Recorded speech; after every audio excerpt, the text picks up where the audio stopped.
Hi everybody, it's Peter Zallums, Griniflix Adventure 8. Welcome to another video. Today's video is: do I retire my DSLR, my Nikon D500? Yes, this has been one of my favorite travel cameras over the years. I think I bought it around the 2015-16 mark. It was released. I'll have some information there on the camera. But do I get rid of this and then continue with my mirrorless cameras? I also got the Nikon Zf recently, and so the lenses that I've got on this one is the 100 to 400 S lens, the f4.5 to 5.6, and the travel lens that I've got on this one here is the 28 to 300 f3.5 to 5.6 lens. And this has been a great combo. But is it time to move on from this one and just dedicate my time and effort on the Z, the mirrorless camera?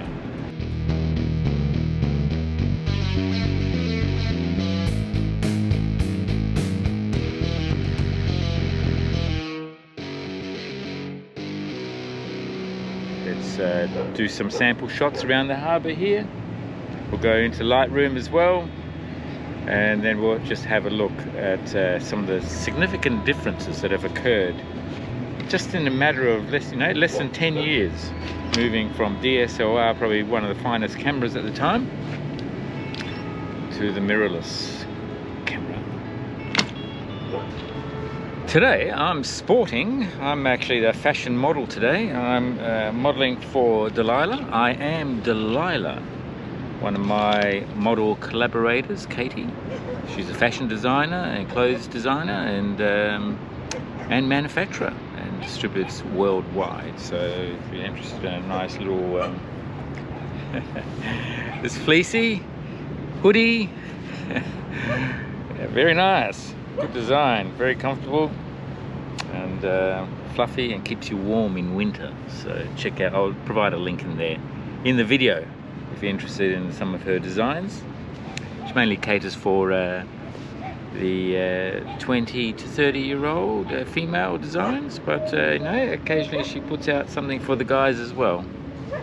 Alright, well, and also I've got my Adventure 8 hat available from my web store. Oh, just a quick note while you're watching this video, I'm not sure whether you knew, but I'm associated with a number of companies, and those companies can provide discounts to my viewers and subscribers. So all you need to do is go to adventure8.com.au, just click on the website. Yes, just go shop discounts, and you find all the different companies that I'm associated with. So for example, SwiftX, so you can set up a crypto exchange and get $10 worth of free Bitcoin. iTECHWORLD for camping, lithium batteries, backup systems for your home. REDTIGER for dash cams, BOUNUS electric bikes, and all sorts of different discount levels are available, and there are discount codes associated with each one of those, whether it be Adventure 8 or something else. So just go to the website. I hope you can take advantage of the discounts, and back to the video. Alright, so what can I tell you about the Nikon D500 and the 28 to 300 lens? Well, for starters, the ZF is a full frame lens. The Nikon D500 is a crop sensor. So what that means is when you put on a lens like this, which is a full frame lens, you got to multiply the focal length a little bit by a factor of 1.5. So instead of 28 to 300, it's actually 42 millimeters to 450 millimeter focal length. What I've found over the years that most of the time I was using it in the telephoto range on my DX camera, so around the 400 to 450 mark. And yes, so wide angle would have been around, probably around the 50 or so. So that was a very useful focal length range for travel, both for landscape, for wildlife, etc. So when the 100 to 400 came out on the Z system, that seemed to be the ideal focal length that I enjoyed with this combo. And when the ZF came along, then having a small camera body to fit the lens, so the whole combo is a bit smaller, because I do have the Nikon Z9 as well, so that's a much larger camera. and I love using that camera, of course, but the ZF offers just something smaller and different, and you know, it's a good one lens, one camera body to take when I'm going hiking or traveling or whatever. So this goes, you know, 4.5 to 5.6. This is 3.5 to 5.6, so similar aperture variants. This combo comes in quite a bit heavier. So I think this one's about 1.9 kilograms, and this comes in about 2.3, 2.4 kilograms. So about 30% heavier combination. And you can see the difference. Right, if we just reverse this, you can see the difference in size as well. So we've got some more bulk that we've got to handle. I do have the D850 as well, but my preference was always to use the crop sensor with this lens to give me that extra length, focal length, and not so much the D850. The D850, I enjoyed using the 70 to 200 f2.8 lens. That's a higher quality lens as far as image is concerned compared to this one. So yeah, so that's the reason again for this combo. Alright, so what I'm going to do here is I'm just going to take some shots of, you know, the type of travel shots that you take, both, you know, sort of wild, not quite wide angle, but sort of portrait towards telephoto. On subjects that I have around here, there's a few seagulls, a bit of wildlife, dogs walking in the park. I'll see what sort of combo I can get, and then we'll be able to review the shots and just see what sort of shots were taken with both cameras, and just see the results in Lightroom as well. This has a flip out screen. On the ZF we've got the flip out screen, which then sort of rotates as well. Look, both have their pros and cons as far as the screens are concerned. This seems to be more vulnerable to damage, but anyway.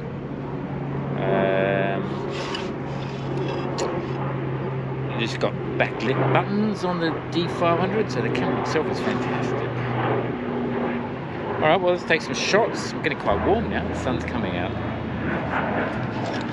And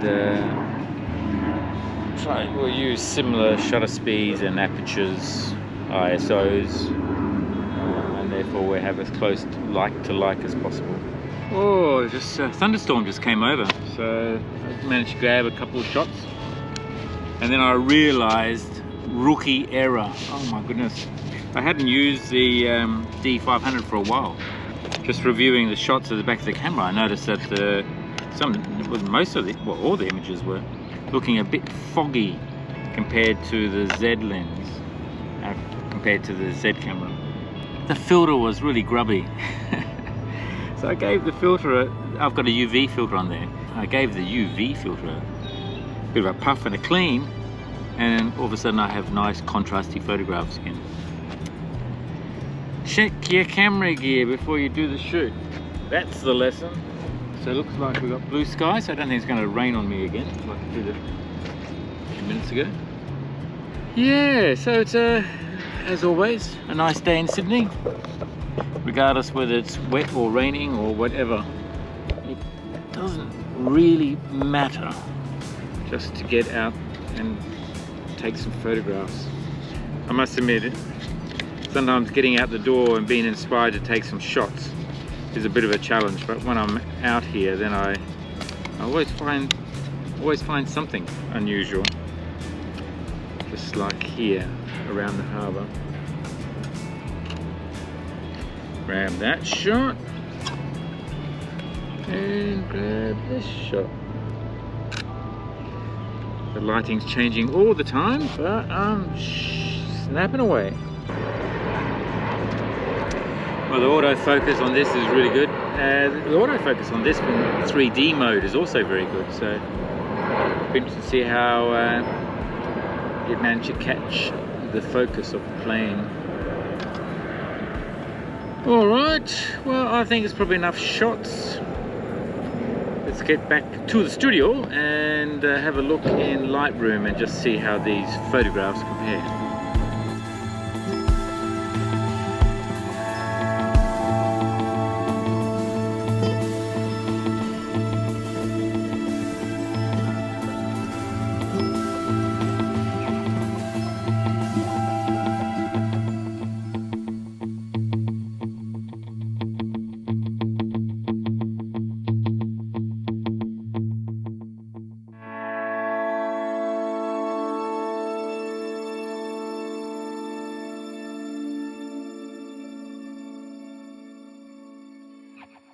Alright, the first two photographs that I want to look at is the rookie error. Not cleaning your lens filter.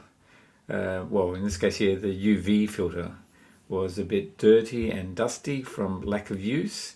As soon as I cleaned it on my jumper or my t-shirt, then you can see how all of a sudden the contrast increased substantially with the dirty UV filter and then with a cleaned UV filter.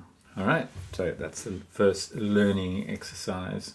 I had to crop the 100 to 400 a bit more to make it equivalent to the 450 range. On the D500 I'm shooting at 300, but the equivalent focal length is 450 because of the crop factor. It times it by 1.5. What do we notice straight away? So let's go look at some detail. So we'll look at the name of the boat here, Waratah, and see what sort of differences we can see. Straight away you can see we've got a much detailed image here with the 1 to 400 lens on the Nikon Z system compared to the old 28 to 300 with the D500.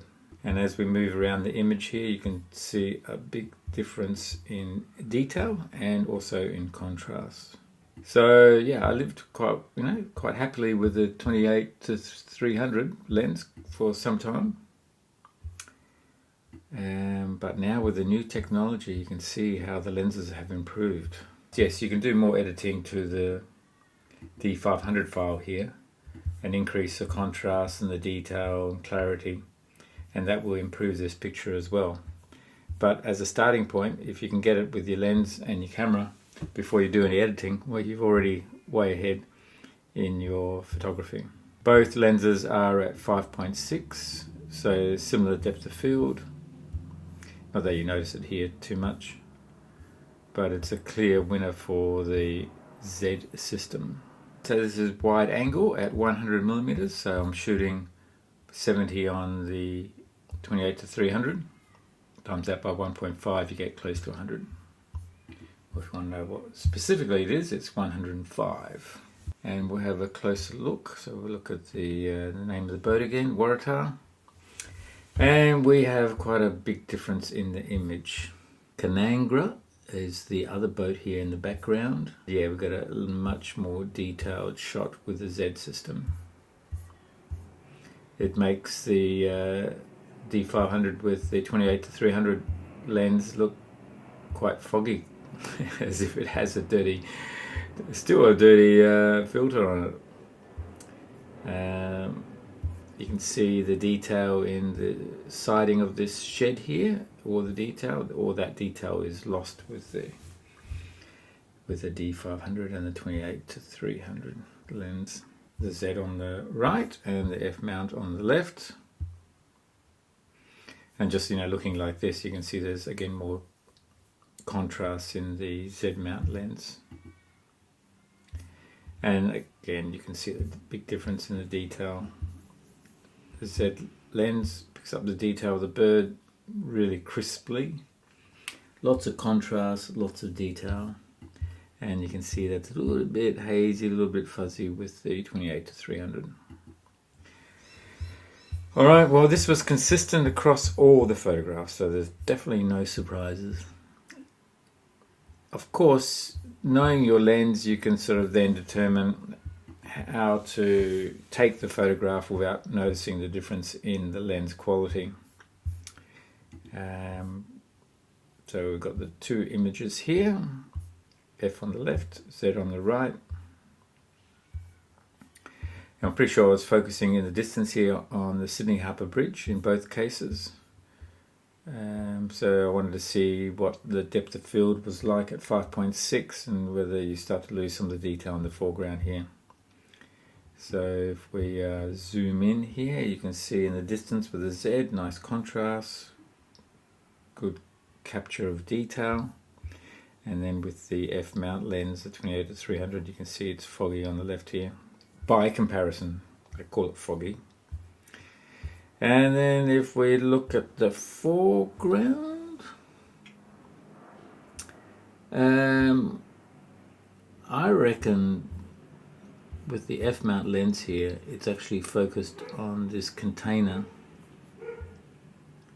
and that would probably explain why this is slightly out of focus, because this container is greater in focus than this container here. So the Z lens definitely has focused on the background here. You can see this also in the foreground, that's become a bit blurry, whereas this is more detailed. So definitely the f-mount lens in this case here focused on the container and not on the background. Alright, well at least we know that now. So in this case here I was focusing, I think, on the container. So with the Z lens, much more clarity compared to the f-mount lens, 28-300. And the background blur is similar. The crane hook, I think, is also, as far as focus is concerned, is about the same. But yes, you get a much more clearer image with the Z lens. Even on the rope you can see all the detail within the rope here, and you start losing it on the Z lens, on the f-mount lens. Judging from this pavement here, the focus point is somewhere around where the back wheel of the bike is in both cases, I think. Foreground blur seems to be about the same, background blur seems to be about the same, but I think there's a bit more blur with the 400 lens, the Z lens. If we look closely at the bike, yeah, if we look at the pavement here, we can see where the focus point is, similar to that of the Z lens, but you've got a lot more detail with the Z lens than the f-mount lens. And then you've got more blur, I think, in the Z than you do with the f-mount lens, but they're very similar, being both 5.6. With the f-mount lens, you can see the difference between in focus, which is around there where the foot is, towards out of focus. But it's clear as day with the Z-mount lens how much is in focus before it goes out of focus in both directions, close and far away. I think it's become clear that there is a difference in the quality of the image that can be produced from this older lens to the newer lens, and the combination of DX format and also FX format here. But I think the biggest difference is actually the lens, because I know when I put a better lens on my Nikon D500 I get better results as well. So I think this travel lens, the 28-300, has been, you know, pretty useful over the years. But as my photography has developed, I think I've outgrown this lens, so I think it may well be destined to the second-hand market, so that someone else can take full advantage of that lens as well. So that then leaves me the dilemma: do I replace it with something similar? And I believe, you know, Nikon have got a few lenses out in the Z series. I think the 24-120, 24-200 and 28-400 lenses as well, zoom lenses. I do have the 24-70 f4, which I'm filming with right now, my Z6. Also have the 24-70 f2.8, which I keep with my Nikon Z9 for my studio work, portrait work. And then I've got this 100-400. So there's this gap in between, and I haven't really decided what to do about that right now. I'm still contemplating. I welcome your suggestions if you find yourself in a similar dilemma where you've got, you know, the extended range, 400 and beyond, and then you've got the shorter range, the 24-70 and thereabouts, and this gap in between. I like the 100-400. It is compatible with a 2x converter, which I do have, and having the 2x converter on there, you hardly notice any degradation in the image quality, yet you do have that extra reach. So when you're taking the shot, you can see what you're getting. Possibly you get some better autofocus, maybe not. The 2x converter is good. I like that idea. On the options for the Z camera, the 24 to 120, I think, and the 24 to 200, and the 28 to 28 to 400. None of those are compatible with a 2x converter. So that's the advantage of this lens over the others. Was it easy for you to pick the difference between the lenses? I suspect it was. Anyway, I hope you've enjoyed this video. I hope it's useful. If you see this lens in the market, you may want to buy it. I think it'd be well priced, being an order lens, but I'm sure someone will get good use out of it. Anyway, if it's the first time to my channel, you haven't already subscribed, then do subscribe. Press notifications. You'll be notified when the next video is out. And if you like the video, give it a thumbs up. Let's say support the channel as well. Thanks again for watching. Look forward to seeing you on the next video. Cheers. Bye.